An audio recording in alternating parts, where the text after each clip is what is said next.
ഒരു ഉമർ നബി എന്ന് പറയുന്ന ഒരുത്തനാണെന്നാണ് പറയപ്പെടുന്നത്. അവൻ്റെ ഇനി അവൻ്റെ DNA കൂടെ പരിശോധിച്ചാൽ മാത്രമേ അവനാണോ എന്ന യഥാർത്ഥ ഐഡൻറ്റിറ്റി വ്യക്തമാവുള്ളൂ. കാരണം അവൻ ജീവിച്ചിരിപ്പില്ല, പൊട്ടിത്തെറിച്ചു പോയല്ലോ. അപ്പോൾ ആ ഡൽഹിയിലെ സ്ഫോടനം അത് യഥാർത്ഥത്തിൽ നമ്മുടെ രാജ്യത്തെ ആകെ പിടിച്ചൊലച്ച ഒരു സംഭവമാണ്. അപ്പോൾ അത് നമ്മൾ പറയും ഭീകരരാണ് ഇത് ചെയ്തത്, ശരിയാണ്, ഭീകരപ്രവർത്തനമാണ്, അതിന് സംശയമൊന്നുമില്ല, ടെററിസ്റ്റ് ആക്ട് തന്നെയാണ് എന്നുള്ളത് ഇപ്പോൾ ഏതാണ്ട് വെളിവായി വരുന്നു. അതിൽ ഉപയോഗിക്കുന്ന സ്ഫോടക വസ്തു എന്താണെന്നുള്ളത് വെളിവായിട്ടില്ലെങ്കിൽ പോലും ഇപ്പോൾ അമോണിയം നൈട്രേറ്റിൻ്റെ സാന്നിധ്യം അവിടെ ഫോറൻസിക് എക്സ്പേർട്സ് അതിൽ നിന്ന് സയൻറ്റിഫിക് എക്സാമിനേഷനോടെ കണ്ടെടുത്തിട്ടുണ്ട്. ഇവിടെ സംഭവിച്ച ഒരു കാര്യം,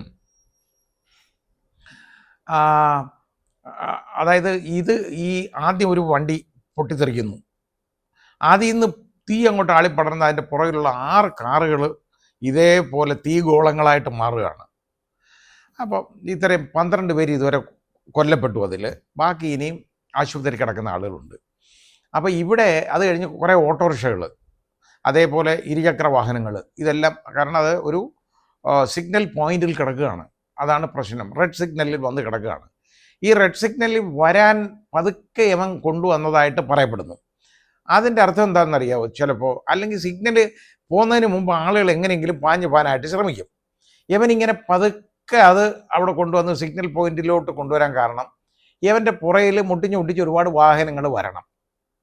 അതാവാനും സാധ്യതയുണ്ട്. ഇനി അതോ അവനെ നെഗ്ലിജൻ്റ് ആയതാണോ അല്ലോ എന്നുള്ളതും നമുക്ക് പറയാനായിട്ടില്ല. ഇപ്പോൾ അതിനി തെളിവുകൾ വരണം. ഏതായാലും ശരി, ഇങ്ങനെ വന്ന് ഇത്രയും വാഹനങ്ങൾ കത്തി വലിയ തീഗോളം ആയിട്ട് മാറിക്കഴിഞ്ഞപ്പോൾ അവിടെ ഫയർഫോഴ്സ് വരേണ്ടതായിട്ട് വന്നു. അവർ 25 ഫയർഫോഴ്സിൻ്റെ വാഹനങ്ങൾ, 25 വാഹനങ്ങൾ വന്നാണ് വെള്ളം ചീറ്റിച്ച് ഈ തീ അണച്ചത്. ഈ വെള്ളം ഇങ്ങനെ വലിയ ഫോഴ്സോടു കൂടിയാണ് ചീറ്റുന്നത്. ആ ചീറ്റുമ്പോൾ എന്താണെന്നറിയാമോ? ഇതിൽ നിന്ന് ഉള്ള സാമ്പിളുകൾ പലതും നഷ്ടപ്പെടും, ഈ വെള്ളത്തിൽ ഒഴുകും. വെള്ളം ഇങ്ങനെ ആയിപ്പോയി വെള്ളത്തിലങ്ങ് ഒഴുകും. വളരെ ദൂരെ നിന്നൊക്കെ കളക്ട് ചെയ്യണം. അങ്ങനെ അവർ കുറേ കളക്ട് ചെയ്തിട്ടുണ്ട് സാമ്പിളൊക്കെ. അതുകൊണ്ടാണ് ഇപ്പോൾ യഥാർത്ഥ രാസവസ്തുക്കളെല്ലാം നമുക്ക് കിട്ടത്തില്ല. കാരണം ഈ വെള്ളം അതേപോലെ ഫോഴ്സിൽ 25 ഫയർ എഞ്ചിനുകളിൽ നിന്നാണ് ഈ വെള്ളം പോയിട്ടുള്ളത്, അടിച്ച് ചീറ്റിച്ചിട്ടുള്ളത്. അപ്പോൾ അങ്ങനെ വരുന്നുണ്ടെങ്കിൽ അതൊരു അവിടെ വാഷ് ചെയ്ത് പോവുകയാണ്. അതുകൊണ്ട് അതിൻ്റെ എവിഡൻസ് കളക്ഷൻ എന്ന് പറയുന്നത് ഒരു വലിയൊരു കീറാമുട്ടിയായിട്ട് മാറിയിട്ടുണ്ട് ഫോറൻസിക് എക്സ്പെർട്സിന്. പിന്നെ ഇത് അതായത് ഈ സംഭവം നമ്മളൊന്ന് ചിന്തിക്കണം. ഇനി ഇവനെ രാവിലെ 11 മണിക്ക് അവിടെ അവനെ എത്തിയതായിട്ട് പറയപ്പെടുന്നു. അതായത് ഡൽഹിയിൽ എത്തിയിട്ടുണ്ട്. ഈ 11 മണിക്ക് ഈ കാറുമായിട്ട് ഡൽഹിയിലെത്തി എന്ന് പറയുന്ന ഈ കാറ് ഒരു പല കൈമറിഞ്ഞതാണ്. അത് മനഃപൂർവ്വം ആവാൻ സാധ്യതയുണ്ട്, മനഃപൂർവ്വമാണ്, അതിന് സംശയമൊന്നും വേണ്ട. കാരണം ഇതിൻ്റെ ഓണർ തിരിച്ചറിയരുത്. ആദ്യമുള്ള രജിസ്റ്റേർഡ് ഓണറുടെ കയ്യിൽ നിന്ന് അയാൾ ഒരു ദേവേന്ദ്ര എന്ന് പറയുന്ന ഒരുത്തന് കൊടുത്തു. ആ ദേവേന്ദ്ര വേറെ ഒരുത്തന് കൊടുത്തു. അവൻ വേറൊരു ആൾക്ക് കൊടുത്തു. അവൻ്റെ കയ്യിൽ നിന്നാണ് ഈ പുൽവാമ സ്വദേശിയായിട്ടുള്ള ഈ ഉമർ നബി, അവൻ്റെ പേര് ഉമർ മുഹമ്മദ് എന്നാണ് ആദ്യം പറഞ്ഞിരുന്നത്. ഇപ്പോൾ അത് ഉമർ നബി എന്ന് സ്ഥിരീകരിക്കപ്പെട്ടിട്ടുണ്ട്, അങ്ങനെ വന്നിട്ടുണ്ട്. അവൻ്റെ വീട്ടുകാർ, അവൻ്റെ അമ്മയും സഹോദരനും ഒക്കെ കസ്റ്റഡിയിലാണ്. അവരുടെ കഷ്ണം അവരാലോചിച്ചു, അവർ കരഞ്ഞു വിളിച്ച് പറയുന്നത് ഇവൻ ഇങ്ങനെ ഒരു സ്വഭാവമുള്ള ഞങ്ങൾക്കറിയത്തില്ല. അവൻ്റെ ജ്യേഷ്ഠൻ്റെ ഭാര്യ പറയുന്നു, ഇവൻ ഒരു അന്തർമുഖനാണ്, അവനെ വളരെ കഷ്ടപ്പെട്ട് ഞങ്ങൾ പഠിപ്പിച്ചതാണ്, ഇവൻ ഇങ്ങനൊരു മുഖമുള്ളത് ഞങ്ങൾക്ക് ആർക്കും അറിഞ്ഞൂടാ എന്നാണ് അവർ പറയുന്നത്. അത് വിശ്വസനീയമായ ഒരു കാര്യമാണ് അത് കണ്ടപ്പോൾ തോന്നുന്നത്. കാരണം അവരുടെ ഇൻ്റർവ്യൂ മാധ്യമങ്ങളിൽ കണ്ടതാണ്. അപ്പോൾ ഏതായാലും ശരി, ഇവനെ ഒരുപാട് CCTV പരിശോധിച്ചാൽ ഇത് കണ്ടുപിടിച്ചത്. അപ്പോൾ ആദ്യം ഈ കാറിൽ 3 പേര് ഉണ്ടായിരുന്നതായി പറയപ്പെടുന്നു. 3 പേരെ ഉണ്ടായിട്ട് പറയപ്പെടുന്നതിൻ്റെ കാര്യം ശരിയാണ്. കാരണം ഡൽഹിയിലേക്ക് കടന്നു വന്നിട്ട് ഇവൻ ചെയ്ത പണി എന്ന് പറഞ്ഞാൽ ഒരു പെട്രോൾ ബങ്കിൽ വരുന്നത് വരെ ഈ 3 പേരുണ്ട്. ആ പെട്രോൾ ബങ്കിലോ ഒന്നുകിൽ അവിടെ വെച്ചിറങ്ങി, അല്ലെങ്കിൽ അത് കഴിഞ്ഞ ഉടനെ അവർ വാഹനത്തിൽ നിന്ന് 2 പേര് ഇറങ്ങിപ്പോയി. ഇവൻ മാത്രമാണ് പിന്നെ വണ്ടിയിലുള്ളത്. അപ്പം ഇവൻ ഒരു ഡോക്ടറാണ്. ഇവനാണ് ആളെങ്കിൽ ഒരു ഡോക്ടറാണ്. ഡോക്ടർ എന്ന് പറയുന്നത് മോശക്കാരനൊന്നുമല്ല. അവനെ PG ചെയ്തിട്ടാണ്, എന്നിട്ട് അവിടെ വളരെ നല്ല രീതിയിൽ ഔദ്യോഗിക സ്ഥാനം വഹിച്ചുകൊണ്ടിരിക്കുന്നവനാണ്. ഒരു യൂണിവേഴ്സിറ്റിയിൽ. അപ്പോൾ ഇവൻ്റെ ഫ്രണ്ട്സ്, അതായത് ഈ അതിന് തൊട്ട് മുമ്പ് ഇതിലേക്ക് അതായത് ഇവനെ കണക്ട് ചെയ്യാനുണ്ടായ സാഹചര്യം എന്ന് പറയുന്നത് ഇവൻ്റെ പടം മാത്രം കണ്ടതല്ല. കാരണം ഇവനെ കണക്ട് ചെയ്യാനിടയായത് വേറെ ഒരു 3 ഡോക്ടേഴ്സ് അറസ്റ്റ് ചെയ്യപ്പെട്ടു. അതായത് മുഹമ്മിൽ എന്ന് പറയുന്നവരുണ്ട്, ഷഹീന എന്ന് പറയുന്ന ഒരു ഡോക്ടർ, ആദിൽ എന്ന് പറയുന്ന ഒരുത്തൻ, ഇങ്ങനെ ഒരു 3 ഡോക്ടേഴ്സ്. ഇവരെല്ലാം പോസ്റ്റ് ഗ്രാജുവേഷനുള്ള ഡോക്ടേഴ്സാണ്. അവരെ വളരെ നല്ല ഫ്ലൈയിങ് കളേഴ്സിൽ പഠിച്ചു വന്ന് വലിയ ഔദ്യോഗിക സ്ഥാനങ്ങളിൽ ഇരിക്കുന്നവരാണ്. ഇവർക്ക് ഈ ഭീകരപരവുമായിട്ടുള്ള ബന്ധമുണ്ടെന്നും ജെയ്ഷെ മുഹമ്മദുമായിട്ടുള്ള ബന്ധമുണ്ടെന്നും ഇവരുടെ കയ്യിൽ സ്ഫോടക വസ്തുക്കളുണ്ടെന്നും ഒക്കെ ഉള്ളതിൻ്റെ വിവരം കിട്ടിയതനുസരിച്ച് ജമ്മു കാശ്മീർ പോലീസും ഹരിയാന പോലീസും കൂടെ ഒരു ഇൻറ്റൻസീവായിട്ടുള്ള ഒരു വലിയ റെയ്ഡ് നടത്തി. ആ റെയ്ഡ് നടത്തി ഫരീദാബാദിൽ നിന്നാണ് ഞാൻ നേരത്തെ പറഞ്ഞ 2 ഡോക്ടർമാരെ അറസ്റ്റ് ചെയ്യുന്നത്. ഈ അറസ്റ്റ് ചെയ്തപ്പോൾ എന്താണെന്നറിയോ, അവരുടെയും അവരുടെ കൂട്ടാളികളുടെയും വേറെ 8 പേരെ കൂടെ അറസ്റ്റ് ചെയ്തിട്ടുണ്ട്. കയ്യിൽ നിന്ന് 2900 കിലോഗ്രാം സ്ഫോടക വസ്തുക്കളാണ് കണ്ടെടുത്തേക്കുന്നത്. അതിൽ 360 കിലോഗ്രാം പൊട്ടാസ്യം നൈട്രേറ്റോ സോഡിയം നൈട്രേറ്റോ ഉണ്ട്, RDX ഉള്ളതായിട്ട് പറയപ്പെടുന്നു. ഇപ്പോൾ പുതിയ വിവരം കിട്ടിയതനുസരിച്ച്, ഇവരുടെ എക്സാമിനേഷനിൽ വിവരം കിട്ടിയതനുസരിച്ച് സൈന്യം ഉപയോഗിക്കുന്ന സ്ഫോടക വസ്തുക്കൾ ധാരാളമുണ്ട്. അത് ഈ പുറത്ത് കിട്ടുന്ന ഒരു സാധനം അല്ല. സൈന്യം ഉപയോഗിക്കുന്ന സ്ഫോടക വസ്തുക്കളുടെ സാന്നിധ്യം ഏതാണ്ട് ഇവർ മണത്തറിഞ്ഞിട്ടുണ്ട്. NSGയും NIAയും അതുപോലെ ഡൽഹി പോലീസിൻ്റെയും ഫോറൻസിക് എക്സ്പെർട്സിൻ്റെ എക്സാമിനേഷനിൽ നിന്ന് മിലിറ്ററി ഉപയോഗിക്കുന്ന സ്ഫോടക വസ്തുക്കൾ ഉപയോഗിച്ചതായിട്ട്, ഇപ്പോൾ RDX ഒക്കെ എന്നൊക്കെ പറയുന്ന മിലിറ്ററി യൂസ് ചെയ്യുന്നതാണ്. RDX ഒന്നും വെളി കിട്ടത്തില്ല. അത് ഒക്കെ ഉള്ളതായിട്ട്, അതിൻ്റെ സാന്നിധ്യം ഉള്ളതായിട്ട് പുറത്തേക്ക് വരുന്നുണ്ട് വിവരങ്ങൾ. അങ്ങനെ വരികയാണെന്നുണ്ടെങ്കിൽ ഇന്ത്യൻ മിലിറ്ററിയിൽ നിന്ന് കിട്ടത്തില്ല ഏതായാലും. പിന്നെ എളുപ്പമുള്ളത് പാകിസ്ഥാൻ സൈന്യത്തിൽ നിന്നാണ് കിട്ടാനുള്ളത്. ജെയ്ഷെ മുഹമ്മദിൻ്റെ ആ ഇടപാടുള്ളതുകൊണ്ട് അത് കിട്ടാൻ വളരെ എളുപ്പമാണ് ഇവർക്ക് ഇങ്ങനെയുള്ളവന്മാർക്ക് സംഘടിപ്പിക്കാൻ. അതെങ്ങനെ കൊണ്ടുവന്നു? പിന്നെ ഇതിൻ്റെ പുറത്ത് നമ്മൾ ചിന്തിക്കേണ്ട കാര്യം, ഇവനുണ്ടല്ലോ, ഇവനൊക്കെ ഇത് ചെയ്തിട്ട് ഒരു വിഭാഗത്തിന്, പ്രത്യേകിച്ച് മുസ്ലിങ്ങൾ, അതിനെ അങ്ങനെ അല്ലാതെ ഒരു വിഭാഗം എന്ന് പറയുന്നതിലൊന്നും അർത്ഥമില്ല.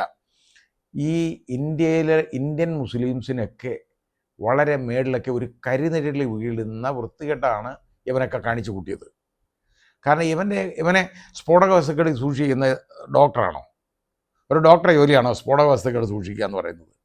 അതുപോലെ തന്നെ AK-47 അവരുടെ കയ്യിൽ നിന്ന്, അതുപോലെ ചൈനീസ് പിസ്റ്റലുകൾ ധാരാളം, ഇതെല്ലാം പിടിച്ചെടുത്തിട്ടുണ്ട്. ഇതൊന്നും ഒരു ഡോക്ടറുടെ ജോലിയല്ല ഇതൊന്നും. പിന്നെ ഇതേപോലെ ഇവൻ വന്ന് ഇതേപോലെ ഒരു സ്ഫോടനം ഉണ്ടായി. പിന്നെ അതിനകത്ത് ഇതിലും കൂടുതൽ ഇമ്പോർട്ടൻ്റ് ആയിട്ടുള്ള സ്ഥലങ്ങൾ ഡൽഹിയിൽ കിട്ടുമായിരുന്നു. ആദ്യം പോയത് കൊണാട്ട് പ്ലേസിലാണ്. കൊണാട്ട് പ്ലേസ് എന്നൊക്കെ പറഞ്ഞാൽ വലിയ തിരക്കുള്ളതാണ്. അവിടെ പാലിക ബസാർ അങ്ങനെയൊക്കെയുള്ള വലിയ ഒരു അത്രത്തോളം ആയിരക്കണക്കിന് ആളുകൾ തടിച്ചു കൂടുന്ന സ്ഥലമുണ്ട് അവിടെ. അതൊന്നും ഇല്ലാതെ ഇവൻ വന്ന് ഈ സിഗ്നൽ പോയിന്റ് വന്ന് കിടന്നിട്ട് ഈ ബ്ലാസ്റ്റ് ചെയ്യാനുള്ള കാര്യം എന്താണ് എന്നാലോചിച്ചാൽ, ഒന്നുകിൽ ഇവൻ്റെ കൂട്ടാളികളെ അറസ്റ്റിലായല്ലോ, അതിലെ അവൻ്റെ ആ സംഭ്രമം, ആ പരിഭ്രമം, പിന്നെ എന്ത് ചെയ്യും? ഇവൻ ഇത് കൊണ്ട് വന്നേക്കാണ്. ഇവൻ്റെ ഈ കാറിനകത്ത് ഈ സ്ഫോടക വസ്തുക്കളുണ്ട്, ഇത് ട്രാൻസ്പോർട്ടേഷനാണ്. അങ്ങനെ വന്നപ്പോൾ ഇത് എന്ത് ചെയ്യും എന്നുള്ളതിനെക്കുറിച്ച് അറിയാൻ വയ്യാതെ വന്നതുകൊണ്ടാണോ ഇവൻ ചാന്ദിനി ചൗക്കി കയറാഞ്ഞതും അതേപോലെ തന്നെ കൊണാട്ട് പ്ലേസിലെ പാലിയ ബസാർ മുതലായ ഭാഗങ്ങളിലേക്ക് പോകാതിരുന്നതും എന്ന് നമുക്ക് ന്യായമായിട്ട് സംശയിക്കണം. ഇനി ഇത് എന്ത് ചെയ്യണമെന്ന് അറിയാൻ വയ്യ, അതോ ഇനി ഇവിടുന്ന് രക്ഷപ്പെടാനാണെങ്കിലും അവൻ പതുക്കെ കൊണ്ടുവരേണ്ട കാര്യമില്ല ഈ വണ്ടി. അപ്പോൾ ഇങ്ങനായി. പിന്നെ ഇത് ഒരു ചാവേർ സ്ഫോടനത്തിൻ്റെ ഒരു രീതിയല്ല യഥാർത്ഥത്തിൽ. ഇതേവൻ ചാവേറായി, ഇവൻ തട്ടിപ്പൊറിച്ച് പോയി, അവൻ ജീവിച്ചിരിക്കരുത്, അവൻ്റെ ഭസ്മം ആവണം, അത് വേറെ കാര്യം. അങ്ങനെ തന്നെയാണ് എൻ്റെ ആഗ്രഹം. അത് പോട്ടെ, കാരണം അവനൊരു മുസ്ലിമൊന്നുമല്ല. അപ്പോൾ ഇത് ചാവേർ സ്ഫോടനമാണെങ്കിൽ സാധാരണ ഇതേപോലെ സ്ഫോടക വസ്തുക്കൾ വണ്ടിയിലൊക്കെ നിറച്ച് കൊണ്ടുവന്നിട്ട് എവിടെങ്കിലും വളരെ ഹേസ്റ്റിയായിട്ട് ഇങ്ങോട്ട് വന്നിട്ട് ഭയങ്കരമായിട്ട് ഇടിച്ച് നശിപ്പിച്ച് സ്ഫോടനം നടത്തുക, അങ്ങനെ സാധാരണ ചെയ്യാറുള്ളത്. അല്ലാതെ ഇതേപോലെ പതുക്കെ വണ്ടി ഓടിച്ചു കൊണ്ടുവന്ന് സിഗ്നൽ പോയിന്റിലൊന്നും കൊണ്ടുവന്ന് നിർത്തി ഇങ്ങനെ ചെയ്യാറില്ല. പിന്നെ ചിലപ്പം ഒരുത്തൻ്റെ മാനസികതയാണ് നമുക്കറിയാൻ ഒക്കത്തില്ല. ചിലപ്പോൾ ഇവൻ്റെ മോഡസ് ഓപ്പറandi ഇതായിരിക്കും. അതുകൊണ്ട് അത് ആ ചാവേർ സ്ഫോടനം അല്ല എന്നും നമുക്ക് പറയാൻ പറ്റത്തില്ല. പക്ഷേ അത് അന്വേഷിക്കേണ്ട കാര്യമാണ്. എന്ത് പിന്നെ ഇതിൻ്റെ പുറകിലുള്ള സെക്യൂരിറ്റി ലാബ്സും കൂടെ നമ്മൾ പറയാതിരിക്കാൻ ഒക്കത്തില്ല. ഡൽഹി പോലുള്ള ഒരു സ്ഥലത്ത്, ഡൽഹി എന്ന് പറയുന്നത് ഇന്ത്യയുടെ തലസ്ഥാനമാണ്. നമ്മുടെ തലസ്ഥാനത്ത് ഇത്രത്തോളം വളരെ സെക്യൂരിറ്റി വേണ്ട ഒരു സ്ഥലത്ത് ഇവൻ 3 മണിക്കൂറാണ് ചെങ്കോട്ടയുടെ മുമ്പിൽ ഇവൻ ഈ വണ്ടി പാർക്ക് ചെയ്തിട്ടിരുന്നത്. അതിൻ്റെ അടുത്ത് പാർക്കിംഗ് ലോട്ടിൽ അവൻ ഈ 3 മണിക്കൂർ കാറിലിരുന്നു. അവിടെ ഇരുന്ന് എന്തോ ചെയ്യായിരുന്നു എനിക്ക് അറിഞ്ഞൂടാ. ആരെങ്കിലുമായിട്ട് ചിലപ്പോൾ കോണ്ടാക്ട് ചെയ്തതോ എങ്ങാണമായിരിക്കാം, ചിലപ്പോൾ അങ്ങനെ എങ്ങാണമായിരിക്കാം. പക്ഷേ ഇവൻ്റെ ഈ കൂട്ടാളികളൊക്കെ അപ്പോഴത്തേക്ക് അറസ്റ്റിലായിരുന്നു. അത് കഴിഞ്ഞാണ് ഇവന് പിന്നെ എന്ത് ചെയ്യണം എന്നറിയാൻ വയ്യാതെ വന്നതാണോ ഇനി ഈ ഞാൻ പറഞ്ഞ ചെങ്കോട്ട പോലുള്ള ഒരു അത്രത്തോളം ഇമ്പോർട്ടൻ്റ് ആയിട്ടുള്ള ഒരു സ്ഥലത്ത്, തന്ത്രപ്രധാനമായ ഒരു സ്ഥലത്ത് 3 മണിക്കൂർ ഒരുത്തന് ഈ സ്ഫോടക വസ്തുക്കൾ നിറച്ച കാറുമായിട്ട് കിടക്കാൻ പറ്റി. ഇവന് ഡൽഹിയിൽ ഈ ഭാഗങ്ങളിലെല്ലാം ഈ സ്ഫോടക വസ്തു നിറച്ച കാറുമായിട്ട് അവന് സഞ്ചരിക്കാൻ പറ്റി, മൂവ് ചെയ്യാൻ പറ്റി. ഇനി അവൻ്റെ കൂടെ ഉണ്ടായിരുന്ന 2 പേരുണ്ടല്ലോ, അതാരാണെന്നുള്ളത് നിർബന്ധമായിട്ടും അതിനെക്കുറിച്ചുള്ള തെളിവെടുക്കണം. അത് കുറച്ച് ബുദ്ധിമുട്ടായിരിക്കും, പക്ഷേ അത് കിട്ടും. കാരണം മുഖം മറച്ചിരുന്നവൻ മാത്രമേ ഉള്ളൂ. പിന്നെ ഈ പബ്ലിക് പ്ലേസുകളിൽ ഒരു കാരണവശാലും ആരുടെയും മുഖം മറയ്ക്കാൻ സമ്മതിക്കരുത്, നിർബന്ധമാണ്. അവരുടെ ഐഡൻറ്റിറ്റി കാണുന്ന വിധത്തിൽ വേണം. അല്ലാതെ ആണായാലും പെണ്ണായാലും, ഇത് പറയുമ്പം മുസ്ലിങ്ങളെന്നുള്ള പേര് കുറേ പേര് ഇറങ്ങിയിട്ടുണ്ട്, പറയും ഞങ്ങൾക്ക് ബൂർഖ നിങ്ങൾ ഇട്ടോളൂ, പക്ഷേ ഈ മുഖം മറയ്ക്കുന്ന ഒരു സാധനം ഉണ്ടല്ലോ, ഷട്ടർ, അത് വേണ്ട. ഷട്ടർ പൊക്കി അങ്ങ് വെളിയിലോട്ട് ഇട്ടോണം, മോന്ത കണ്ടുകൊണ്ട് നടന്നാൽ മതി എവിടെയായാലും ഈ രാജ്യത്ത്. ആ രീതിയിലുള്ള ഒരു കാര്യം വേണ്ടി വരും. അപ്പോൾ ഇതിനെതിരെ ഇപ്പോൾ ഒരുപാട് പേര് പ്രതികരിക്കും, ബൂർഖ ധരിക്കണം. പിന്നെ വലിയ കുഴപ്പമല്ലേ ബൂർഖ, അത് ആ രീതിയിൽ അങ്ങനെ വരരുത്. ബാക്കി നിങ്ങൾ ഈ വസ്ത്രമൊക്കെ ധരിച്ചോളൂ, അതിനൊന്നും പ്രശ്നമില്ല. പക്ഷേ ഈ മുഖമുണ്ടല്ലോ, ഫേസ് എന്ന് പറയുന്നത് നമ്മുടെ ഐഡൻറ്റിറ്റിയാണ്, അത് വെളിയിൽ കാണിക്കണം, അത് വേണം. പിന്നെ തലമുടി മറയ്ക്കണം എന്നുള്ളത് പെണ്ണുങ്ങളെ സംബന്ധിച്ചിടത്തോളം ഔറത്ത് മറയ്ക്കുന്നതിന് തുല്യമാണ്. മുസ്ലിങ്ങളുടെ ഇടയിൽ ചെയ്തോളൂ, തലയിൽ തുണിയിടാം, ഒരു പ്രശ്നമില്ല. പക്ഷേ ഈ മുഖമുണ്ടല്ലോ, അതിൻ്റെ ഫ്രണ്ട് വശം ഇല്ല തുമ്പിക്കൈ പോലെ ഒരു സാധനം ഇട്ട് അത് മറയ്ക്കരുത്, ഷട്ടർ വേണ്ട, അത് ആലോചിക്കണം. ഇനി ഇത് നമ്മൾ ഇത്രയും നാളായിട്ട് നമ്മൾ ചിന്തിക്കേണ്ട കാര്യം, ഇത്രയും സെക്യൂരിറ്റി ലാബ്സ് നമുക്ക് എങ്ങനെ ഉണ്ടായി? ഈ തലസ്ഥാനത്ത് ഇത്രയും ഇതുപോലൊക്കെ ഫരീദാബാദിലൊക്കെ ഇത് പിടിച്ചു കഴിഞ്ഞപ്പോൾ ആലോചിക്കണ്ടേ, ഇത് ഡൽഹി പോലുള്ള സ്ഥലത്തേക്കൊക്കെ കൊണ്ടുപോകാനുള്ളതായിരിക്കും, സ്ഫോടനം നടത്താനുള്ളതായിരിക്കും എന്ന്. അവിടെ വേണ്ട സുരക്ഷ നടത്തുന്നതിൽ യഥാർത്ഥത്തിൽ ഒരു പരാജയമുണ്ട്. ഈ സമയത്ത് പക്ഷേ നമ്മുടെ പരാജയത്തെക്കുറിച്ചല്ല പറയേണ്ടത്, ഇനിയുള്ള കാര്യങ്ങളെക്കുറിച്ചാണ് പറയേണ്ടത്. ഇനിയെങ്കിലും ഇതുപോലുള്ള സെക്യൂരിറ്റി ലാബ്സ് ഉണ്ടാവരുത്. ശരിയായ രീതിയിലുള്ള പരിശോധനകൾ നടക്കണം. ആരുടെ വാഹനമായാലും പരിശോധിച്ചേ വിടാവൂ, അത് വേണം, പരിശോധനയൊക്കെ വേണം. അങ്ങനെ തന്ത്രപ്രധാനമായ ഭാഗങ്ങളിൽ പോകുന്നവരെല്ലാം പരിശോധനയ്ക്ക് വിധേയരാക്കണം, ഇതെല്ലാം വേണം. പക്ഷേ ഇനി അടുത്തത് ഞാൻ പറഞ്ഞുകൊണ്ട് വന്നത് എന്താണെന്നറിയോ? ഇപ്പം യവനെ ഈ ഉമർ നബി എന്ന് പറയുന്ന ഈ വൃത്തികെട്ടവൻ, കാരണം അവനൊരു മുസ്ലിം അല്ല, അവനൊരു മുസ്ലിം നാമധാരിയായിപ്പോയി, അതാണ് പ്രശ്നം. അവൻ്റെ പേര് മുസ്ലിം എന്നായിപ്പോയി. ഇത് മൂലമുണ്ടല്ലോ എല്ലാ മുസ്ലിങ്ങളെയും ആളുകൾ ആക്ഷേപിക്കത്തില്ലേ, ഒരു സംശയ ദൃഷ്ടിയോടെ നോക്കത്തില്ലേ? ഈ സമൂഹത്തിനെ മുഴുവൻ ഇങ്ങനെയുള്ള വൃത്തികെട്ടവന്മാരല്ലേ നശിപ്പിക്കുന്നത്, അവരെ മുഖ്യധാരയിൽ നിന്ന് അകറ്റാനായിട്ട് ശ്രമിക്കുന്നത്, പേരുദോഷം അവർക്കുണ്ടാക്കി തീർക്കുന്നത്. ഇവനൊന്നും മുസ്ലിം അല്ലെന്ന് ഞാൻ പറയാൻ കാര്യം, ഒരു മുസ്ലിമും ഒരു നിരപരാധിയും കൊല്ലാൻ പാടില്ല.